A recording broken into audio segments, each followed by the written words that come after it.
Hi, it's Michael and the Humber River. The saying that laziness is decay and death is not an exaggeration. And before you wave it off as a thing that you already know or that doesn't apply to you, it is recommended to listen, because there are things pertaining to different levels of being and even subtle things that you may not be aware of. And even if you are, it's good to remember all that. So it's no surprise that at the physical level, laziness leads to decay of the physical body. A lot of people would know it, though when you look at so many people, especially retired people, it would be hard to tell that they are actually aware of this. A person is somewhat active throughout the working life, and then when she goes to retirement, gets more lazy life, more relaxed life, sits more, doesn't go out as often, and the body starts decaying, diseases settle in, and so on. So that's quite plainly obvious. And you may think, so what's the big deal? The body is just a bag of bones, and if it goes this way or that way, it's fine.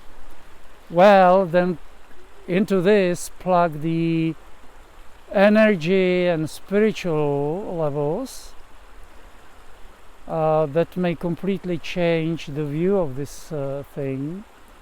So it is said, and it is quite obvious as well, that every person is endowed with some talent, something the person can do quite well. And as has been said by Dr. David Hawkins, somebody may be good physically, mentally, somebody may have a good musical talent, somebody can brew a very good tea, somebody can be funny, somebody may have insights into life that can help other people. Simply something positive, however subtle it may be, that can help the world, humanity. And if the person assumes a lazy life, then this talent goes to waste and cannot be exercised. And if you're familiar with the Bible, what the Bible says about the buried talents, well, it's obvious. It's not a positive scenario. Basically, you're wasting life. And that's another thing. Assuming the attitude of laziness at whatever level basically shows disregard for life. And as has been said, life is a gift from the divine presence, from the higher power, whatever you want to call it. And it is your true essence. So treating it with disrespect, well, obviously you're asking for trouble health-wise and spiritually wise. Now, as the Bible says, and as Dr. David Hawkins, an enlightened teacher, reconfirms, sloth or laziness is one of the cardinal sins, one of the deadly sins. And before you get put off by this verbal by this verbalage, so sin is or can be as an acronym for spiritual incongruence, which means something that is disharmonious with the spirit. So it's not that you have to put ashes on your hair and tear your clothes and feel guilty. In fact, feeling guilty is probably one of the most destructive things that you can do. Guilt or shame, one of the most destructive things to do. It just means in something to best avoid if the intention is to live a healthy, fulfilling, joyful and spiritually evolving life. And we are here in this world to spiritually evolve. That is obvious, and that is confirmed by spiritual teachers. So not only at the physical level, laziness, sloth, leads to decay of the body, but laziness also sets energy patterns. What your intention is attracts to you, energies of a like quality, like to like.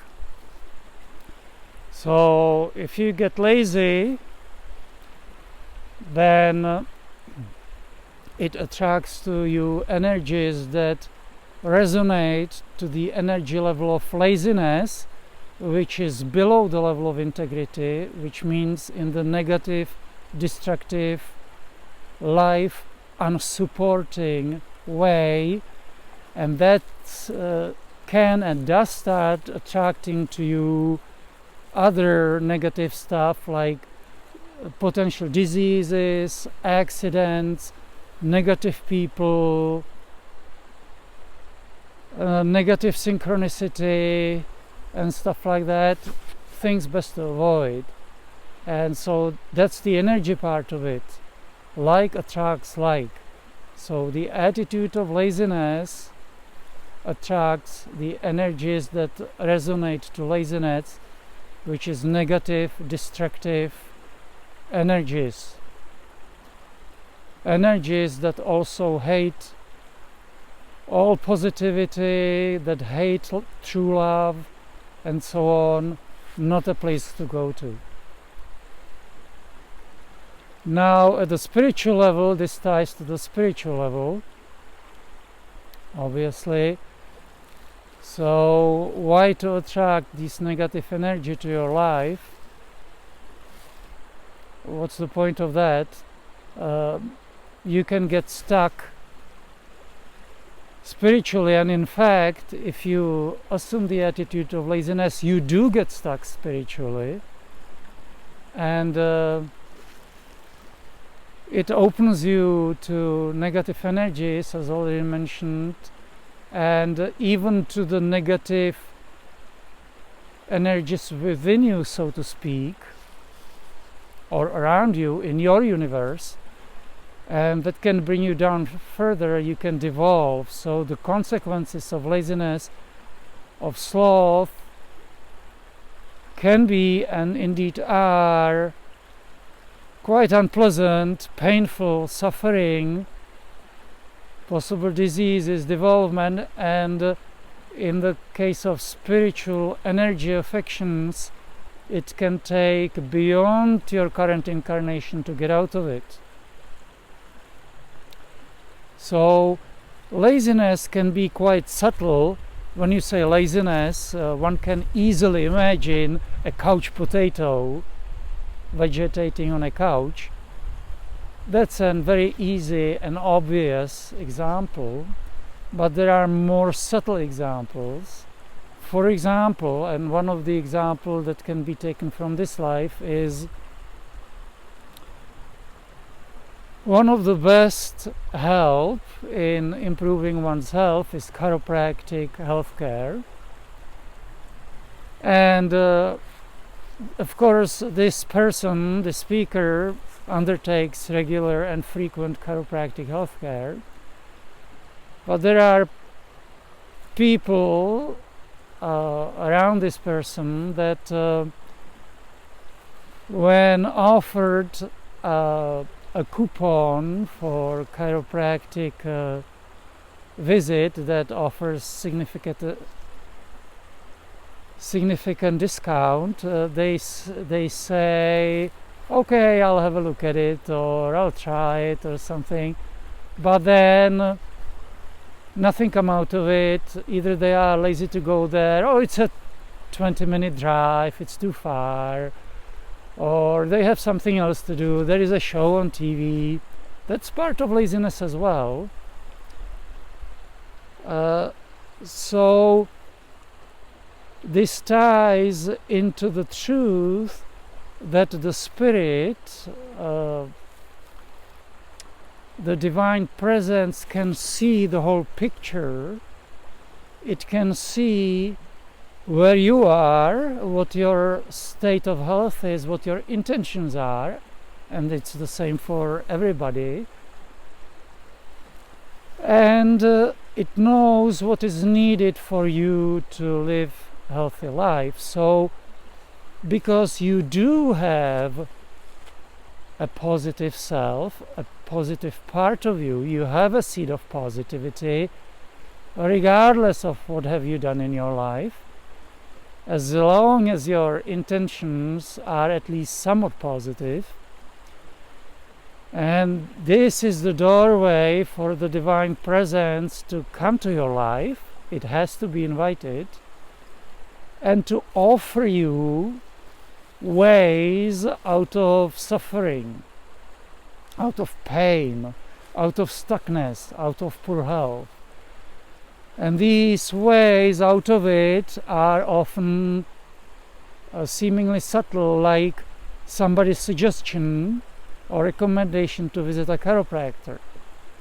Or it can be you look at a Vitality magazine, for example, or some magazine, and you see an advertisement for a naturopathic doctor, and if you would be in an active, open state, you would say, aha, this can help, and you would pursue it.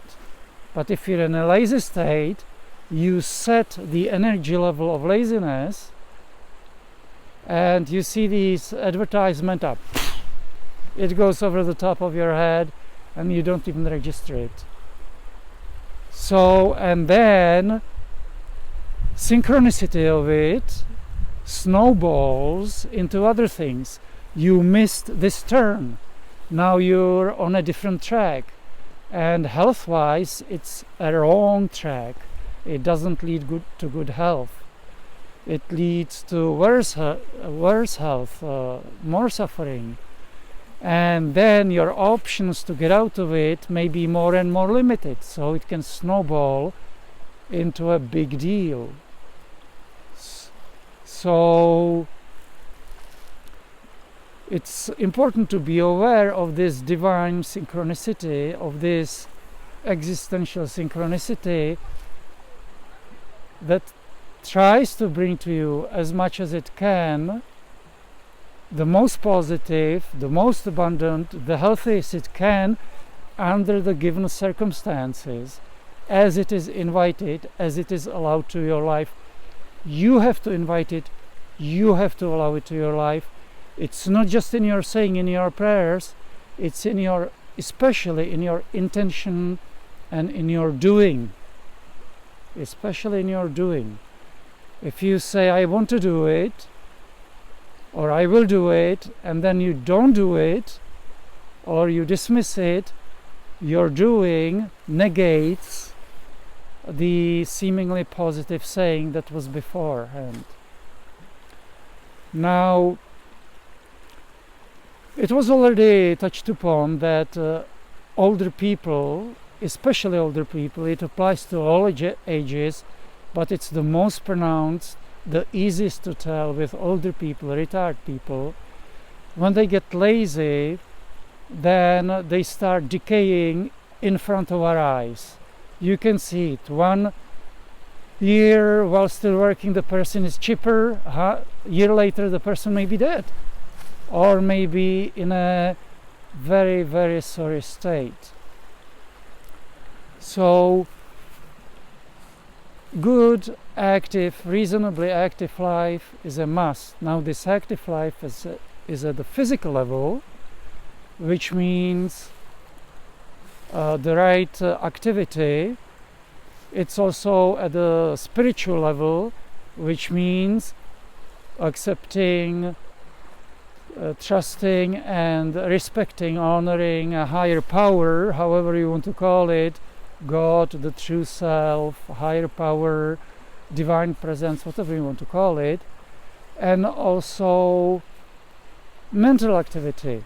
Now, here is a trick.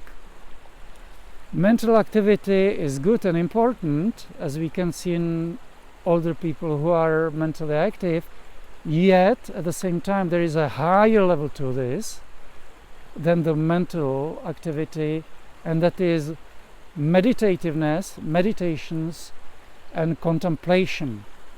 They are of even higher order than mental activity and can lead to even more advances in health, so-called mental health into old age.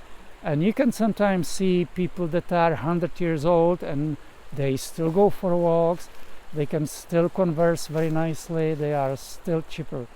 So old age and poor health and being in a wheelchair, on a deathbed, in a palliative care, it's not synonymous. It is not. If you accept it into your life and you believe in it, it is. But if you do not accept it into your life, which means that you actively engage in the right actions, in the right attitude, then you can live a healthy life right until the end point of your incarnation, which then in turn translate into a richer life, your life, when you transcend, when your incarnation ends.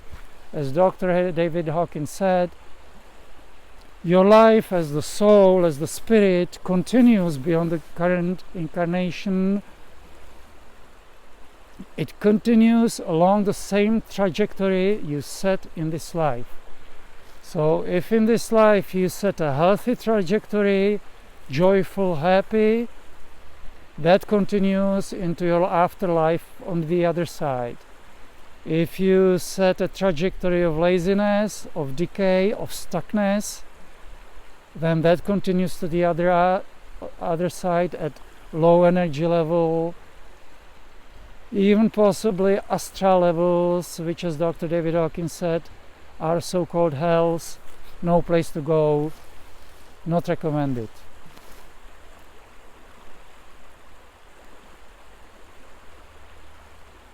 So the Buddhism say that the key to a healthy, joyful life is the right attitude, the right action, the right speech, and the right so on and so on. Now one may ask, what does it mean, the right action, the right speech? Well, obviously it depends on the situation, on the context. In the case of laziness, the right action means to have a reasonably active life without going to the extreme. The mind likes to swing from extreme to extreme. Not enough activity, too much activity. There are people who are obviously lazy couch potatoes, and then some people wake up and they start jogging, yeah, and they love it, which is great. And then they say, wow, I will run a marathon or a half marathon.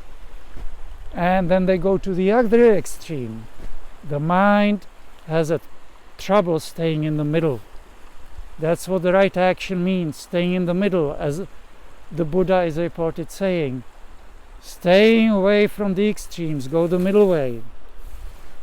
What the middle way depends on the circumstances. For some person, the middle way may be walking 4 kilometers a day, and that's it.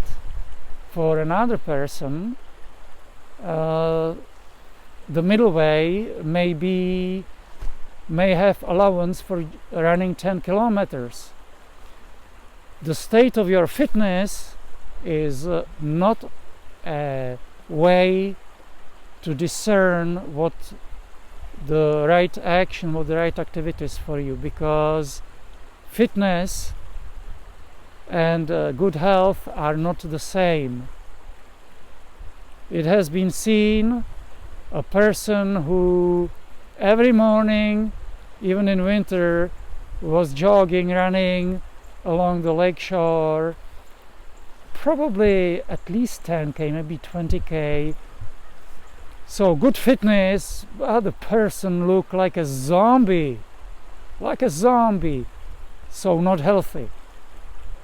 And also you can see it people, even in spiritually relatively advanced people like Dr. Wayne Dyer, who develop cancer. Like, what the heck? You think, spiritual teacher, very positive. How does one develop cancer? Well, one of the contributors, undoubtedly, and it's been confirmed spiritual that it is so, one of the main contributors at least, is he started exercising too much. He started running marathons, doing too much. And when you do too much, you juice your energy, you put too energy into one basket, into the physical basket, and then you don't have the energy for the other baskets, for the maintaining of health, maintaining of the physical body, for the spiritual activity.